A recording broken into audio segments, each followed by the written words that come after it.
Hello, my friends, and welcome back to PlayStation Underground. I am joined by Alex and Kyle, and we are playing Death's Gambit on PS4, which is coming next year. Gentlemen, hello. You have traveled a long way to show us this game. I hope that this 10 minutes is going to be worth it for all the gas money you spent. Sure, it will be. Yeah. Let's get started, and why don't you guys tell me a little bit about Death's Gambit if no one's ever heard of it before? Sure. Here you go, Kyle. Kyle gets to All drive. right. Oh, boy. Kyle is in control. So Death's Gambit is a 2D action RPG inspired by the likes of Dark Souls and Castlevania. So we're building off of that really intense, meticulous combat where you have to approach these combat situations with a level head and sort of some strategic mind to these encounters. Two things I don't have usually. You're already just flying through I'm it. already messing up. So, and Alex, you are the art director on the project. That's right. Kyle did the music composition. So we have two different disciplines here represented today on the recording. Yep. You take your time, man. There's no rush here. I gotta get in the zone. I already used up like my heals by pressing the wrong button. I got one more. We bring the most expert players on for PlayStation. We do, Underground. yes. I mean, I'm here to kind of give the perspective of like, when you're starting out playing this game as like, That's true. when you suck. We all have to start somewhere, though, It's right? true, yeah. And you are on the wrong end of a giant sword. I keep pressing the wrong button to dodge. So tell me a little bit about the combat system in Death's Gambit, like how it's built, what the Sure. moment-to-moment is like. And he died. Just keep talking over that. Yeah, no worries. So that's Death. He picks up your soul and brings it back to the save point. But regarding the combat, there are a slew of different weapons, and you basically have to figure out the timing of each one. They're all they all play very differently too. Okay. So it's mastering the animation system essentially. Okay, excellent. So that, I guess, puts a particular strain on you and your team then to make sure that art and animation are really tight. The animation has been a tremendous hurdle for this game. It's definitely the most time-consuming thing because there has to be proper telegraphing and then, the force of impact upon collision and then also a wind down. And all the enemies have that too, so you can predict what their attacks will be.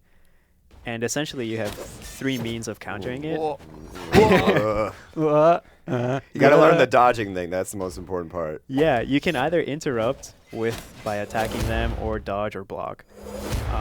And like if you see a hulking creature, there we go. Yes, nice. If you see a hulking creature with a giant hammer, like you're not gonna be able to block that. So you want to avoid it. So that was it.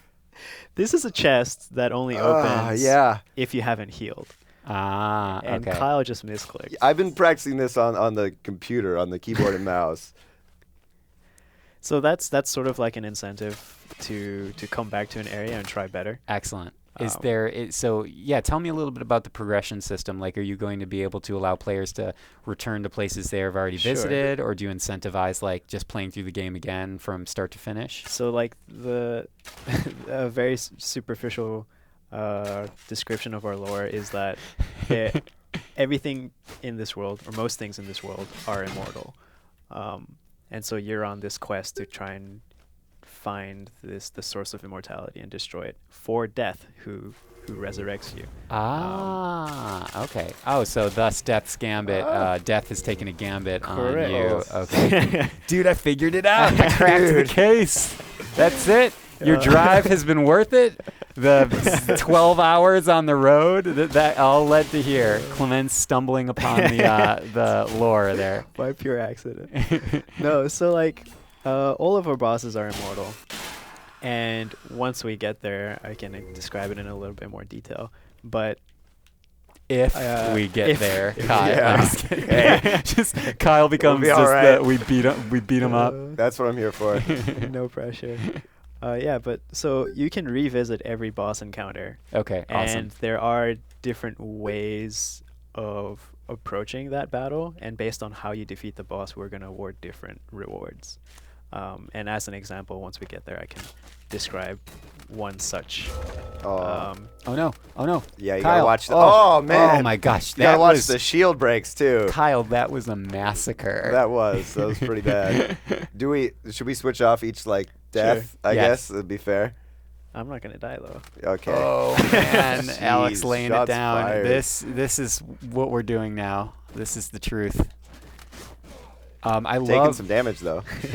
you have not had a perfect run so far, Alex. I just Nope. want to point that out. Oh. What if he died on the first screen? That'd be amazing.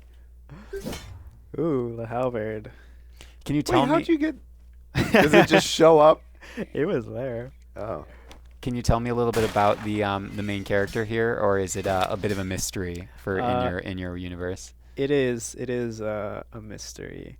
Basically, you start off on this expedition to come to this land of immortals, and that's really about as much as I can say. Okay, perfect. regarding what happens. Is it you, Alex? Are you the main character? Clearly, the likeness is The likeness is uncanny. uncanny. Oh.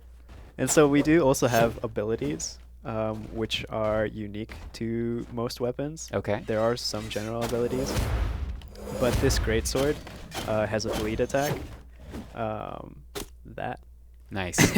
Cool. And it deals damage over time. And so here I didn't heal, so I can open this chest. Oh. Kyle, what do you think about this? What was in the chest? I wasn't even paying attention. The UI for it didn't show up. Oh. Aw. But I believe it was this Magister's Cape. Okay, excellent. You believe or you know? I know.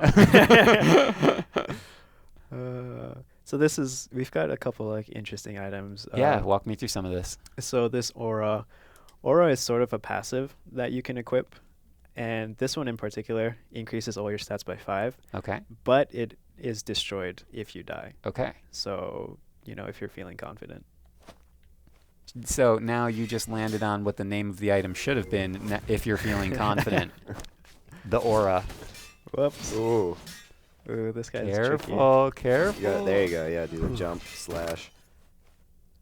So Kyle, you were just talking to us earlier before we started recording about your process for composing music, which starts by hand and then transitions into something else. Why don't you share that with our audience? Yeah, because I think it's an exciting time to make music on the computer nowadays, and you can pretty much have like a whole orchestra at your fingertips. Yeah. Like setting up all these samples and everything. But there's a lot of dangers to that too, and that you can have some crazy ideas and then maybe they don't work for the orchestra and they don't sound good. Okay. Or, even worse is that you just start by playing what sounds good in your computer and then you don't come up with anything very interesting because you're just kind of like, oh, that works. That's easy to program. So I try to make things that are interesting on their own musical merits, and then it becomes a really painful process sometimes to program the music that way. But to transition that, yeah. Yeah, because then sometimes, the samples don't sound good when you're trying to make them do something. But Okay. I've had the luxury of working on the score with these guys since kind of the beginning of them starting out. And so it's gone through a lot of changes, and I've really experimented a lot. So Cool. yeah. Do you have formal training in music, or is it something that you picked up more as a hobby and then turned it into a profession? No, I actually formally trained Awesome. under actually just composition. Oh, okay. And Excellent. classical guitar as well. Okay. But I learned all the tech stuff sort of mostly on my own. But I guess that's how it is for so many, isn't it? Just like getting the classical foundation and then building on top of that, huh? yeah, it's a lot harder, I think, we're at to the boss. teach yourself the classical stuff. Why do I gonna? Kyle has been You left me with no heals handed too. the controller. Yep. So All right. here's one of the bosses. Yeah. And this is your work in the background playing, right, Kyle? It is. This is an old one too. All right, Kyle, I You expect gotta- a full victory. Oh, of course. This one you gotta watch. Each boss fight too has different mechanics behind it. So this one, like you notice, if it tilts too much to the left or right, which you more than likely will see happen, then you can fall just off the cliff and then you'll die, not even by the boss, but just by, I think you're doing great. besides it being at almost 90-degree angle to the So pit you of gotta despair watch it. underneath. You gotta. Oh crap! Yes. Oh, Alex, there you we were go. going to tell us something about this boss Yes. during the fight.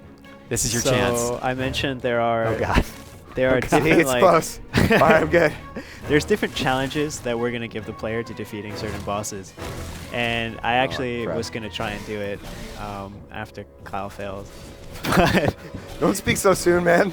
it essentially involves not destroying any of the ice pillars Oh my God. that the boss Oh. puts up. Nice. Work that shield. Oh, so close. Kyle, I So think close to I death. think you have this. Oh, yep. Oh my Got god. a sliver. Alex, are you Get gonna him. be? Are you gonna be Oh. impressed if he survives? Oh my god. Oh, man. Perfect. Dodged Perfect. straight off the cliff. Perfect. Okay. Oh, we almost got to see him fall. You were doing so well. Hey, thanks. I try.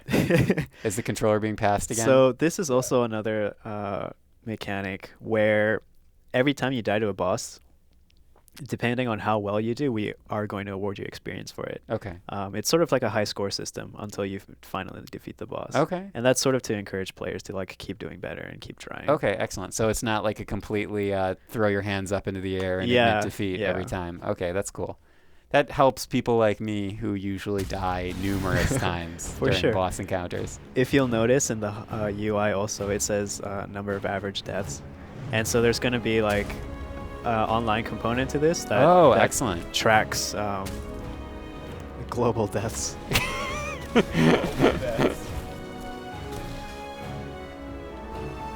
I love it. I love this composition, by the way, Kyle. So well done. And then you Thanks. said this was an older piece? Yeah, so this was done. God, this was done. It's funny. I was telling you about upgrading the computer.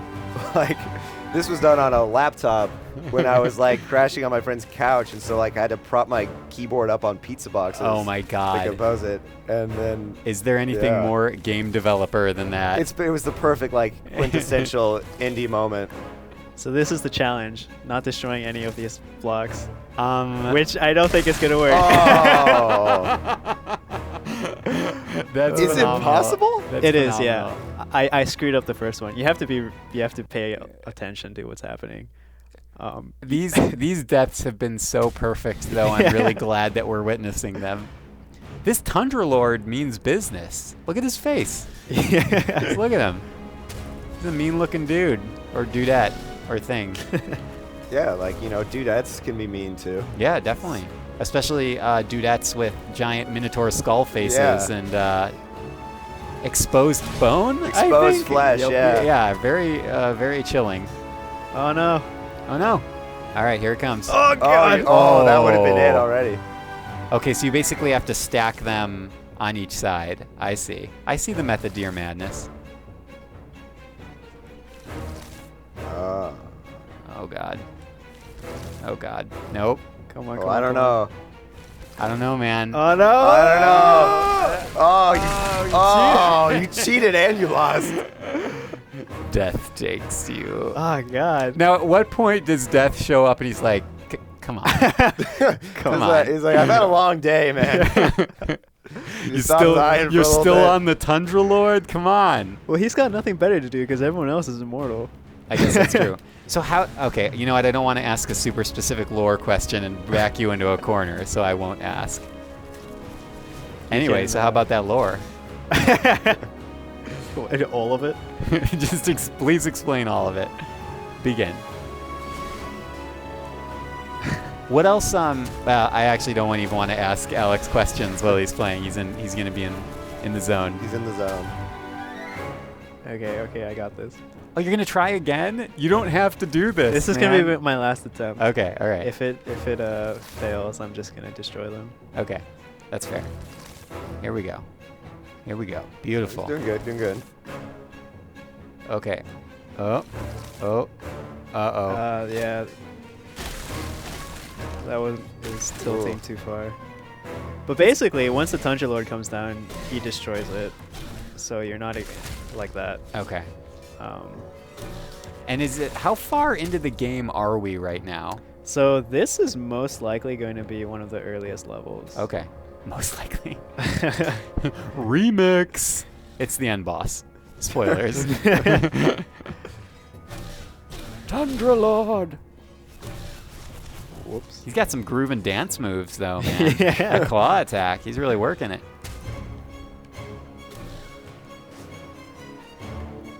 This music's stressing me out, Kyle. Good job. A lot of the music is really stressful to listen to. That was kind of like, that was some of the notes from John, actually, would be like, we want it to be really stressful. I was like, all right. Oh, yeah, to actually tell me about the process between, White Rabbit and you is that, like, do they just give you, like, all right, here's a list of things we want to accomplish with this piece, and then you act on those and you give them, like, a melody, or how does that work? Yeah, well, usually it was more like Jean would have a piece of music in mind already that he would sort of play the build himself, or he would play the boss fight and would listen to a bunch of different music and be like, hey, here's a couple tracks that I felt worked. Okay. And he would be really specific sometimes too. Like, I liked from like 36 seconds to 42 seconds of this piece. There'd be like one very specific musical thing. And so then I would be like, okay, he wants, this chord or this style or something there. And then I would piece together a few different things. Oh, wow. That's amazing.